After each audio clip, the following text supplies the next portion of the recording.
নমস্কার বন্ধুরা, আজকে ক্লাস 5 এর প্রথম স্কুল পরিবেশের প্রশ্নবিচিত্রা করছি। এক সিংহ গন্ডার দেখা যায় জলদাপাড়া। রেল ইঞ্জিন তৈরির কারখানা আছে চিত্তরঞ্জন পশ্চিমবঙ্গে। আর্কিটের জন্য বিখ্যাত শহর হচ্ছে কালিম্পং। ঝিনুক দিয়ে মূর্তি গড়ে, এটা প্রধানত দীঘায় দেখা যায়। প্লেগ রোগীদের সেবা করেছিলেন ভগিনী নিবেদিতা। গঙ্গা হলো ভারতের প্রধান নদী। দ্বারকেশ্বর দক্ষিণে শিলাবতী নদী গিয়েছে। কুলিক পাখিরালয় রায়গঞ্জে অবস্থিত। বক্সা অরণ্য প্রবেশদ্বার হলো আলিপুরদুয়ার।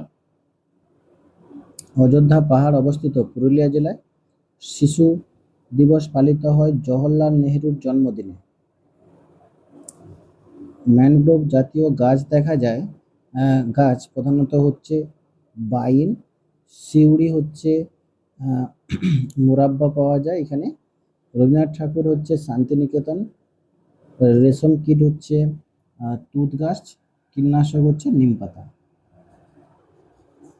চারের দাগের এক্ষেত্রে শালপাতের ব্যবহার লেখো। শালপাতা সাধারণত তোমার বিড়ি তৈরিতে ব্যবহার করা হয় এবং হচ্ছে শালপাতার হচ্ছে পাতা দিয়ে হচ্ছে প্লেট তৈরি হয়। সুন্দরবন অঞ্চলের পশ্চিমবঙ্গে অংশে অবস্থিত বসতহীন দ্বীপের সংখ্যা হচ্ছে 48টি। আলিপুরদুয়ারের দুটি নদীর নাম হচ্ছে কালজানি, তোর্ষা। সুন্দরবন অঞ্চলের দুটি নদীর নাম লেখো। প্রধানত এগুলো জোয়ারের জলে পুষ্ট।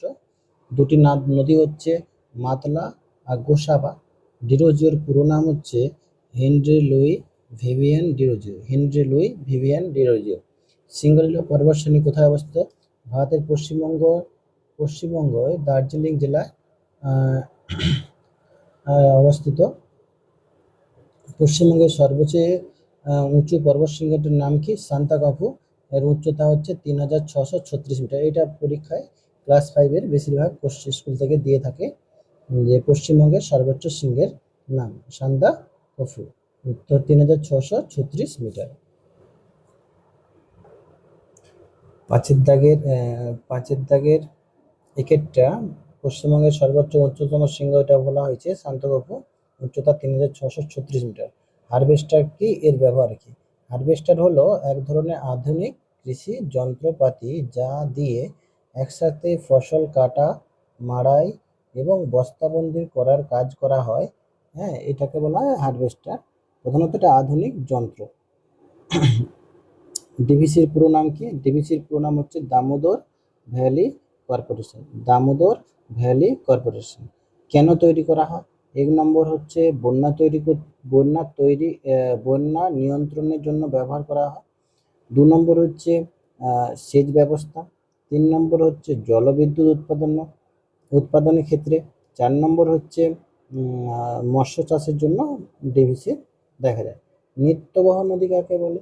নিত্যবহ নদী হচ্ছে যে নদীতে সারা বছর জল থাকে এবং প্রধানত যে সকল নদী বরফ গলা জলে পুষ্ট তাদেরকে আমরা নিত্যবহ নদী বলবো। তাহলে যে সকল নদীতে সারা বছর জল থাকে এবং যে নদী প্রধানত বরফ গলা জলে পুষ্ট হয়ে থাকে তাকে আমরা নিত্যবহ নদী বলবো। আর অনিত্যবহ নদী যে নদীগুলো সারা বছর জল থাকে না,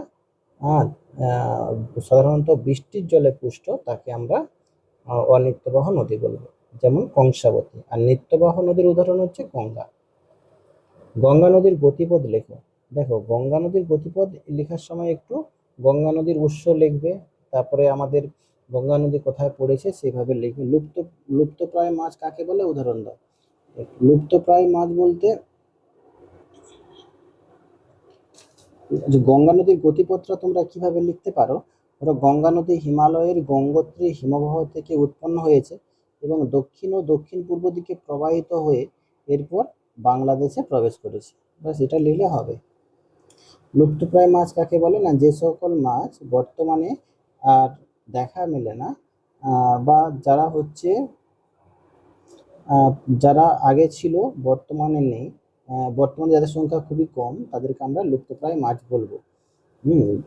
প্রধানত এগুলো দেশি মাছ হয়ে থাকে আমাদের সচরাচর যেগুলো।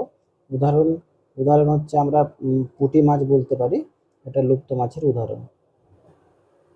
Thank you.